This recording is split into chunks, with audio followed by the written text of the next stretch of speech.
Hi, everybody. My name is Patrick. I am team lead for the Patrick O'Connor team with Coldwell Banker Realty. We help buyers and sellers here in the Midlands of South Carolina at all price points. So this video is a step-by-step beginner tutorial for anyone looking to buy a home in 2021.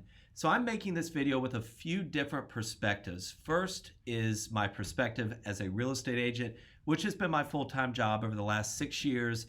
I'm the top realtor and run the top team in the Carolinas for Coldwell Banker Realty.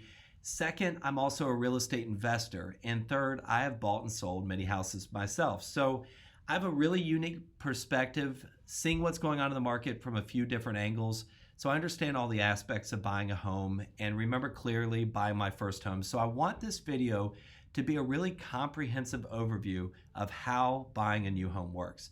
So first, how much money you need as a down payment on a primary residence largely depends on the type of loan you get. So today, we're going to focus on two loans specifically, an FHA loan and a conventional loan.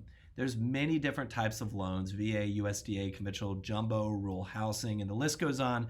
But today, we're going to focus on the two top loans that I see the most right here in the market that I'm working in the Midlands of South Carolina. So first, a conventional loan is by far the most common loan and makes up over 70% of all home purchases according to the government. And a conventional loan is not, it's really a loan that's not backed by a government. Instead, it's issued by banks or private lenders. And this means that with a conventional loan, you'll typically need to come up with between 10 and 20% as a down payment. If you intend to live in that property as a primary residence, if it's a rental, it's gonna be a little bit different.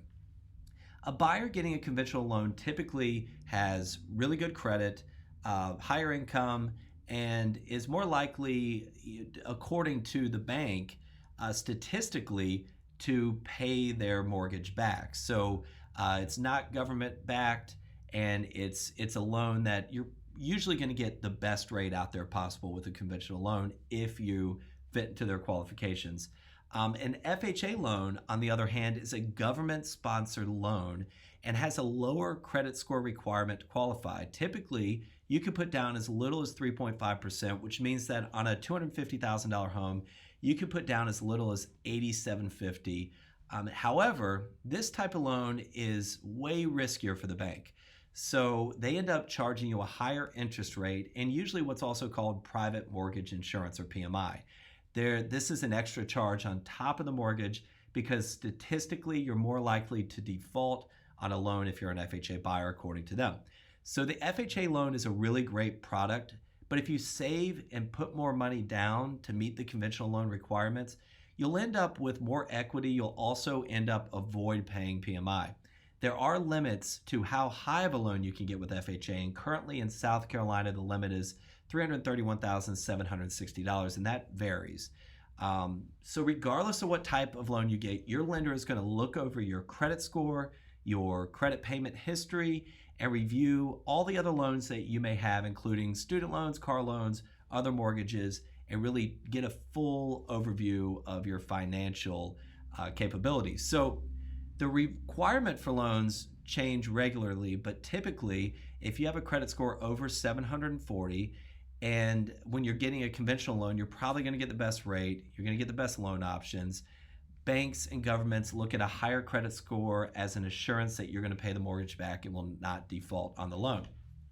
So if you're watching this video and you need to work on your credit score, there are tons of resources out there that are available.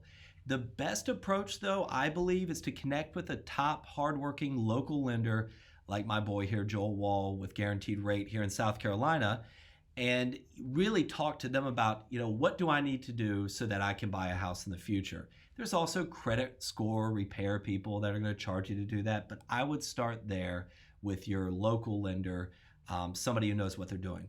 So if you're not ready to talk with a lender yet, the best thing you can do is start by paying off your highest interest rate debt first. So holding a lot of high interest rate debt with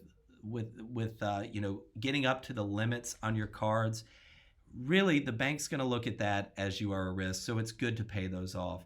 If you don't have the money to pay everything off, you can save, hold off on paying off your lower interest rate loans like student loans, but really talk to the lender to see what they recommend. So let's move on to the next step, getting a pre-qualification or a pre-approval letter from the lender. Before you start looking at homes, you want to take care of this first. You don't want to waste anybody's time. You don't want to look at a house, fall in love, and not be able to buy it. You really want to get this step taken care of. So a pre-qualification letter, this means that based on the information you give the lender about your income, employment, savings, and your credit, that they pre-qualify you for the loan. Pre-approval means the lender has taken a look at all the information you provided and they have verified that you are approved. Now, that being said, just because you get a pre-approval, you're not 100% going to get the house. You want to make sure that you don't make any bad financial decisions before closing on the house. So don't go buy a car, order furniture, which I see a good bit, open new credit cards, or build up debt on an existing card before running any purchase by the lender you're working with. So this is really a two-part video to buying a home. In the next video, I'm going to cover selecting the right real estate agent, the search and showing process, how to make an offer, how to negotiate, how you can talk with your agent to make sure that you get the best deal, inspections, and everything it takes to get to closing. So as always, I'd appreciate if you would like and subscribe to my channel.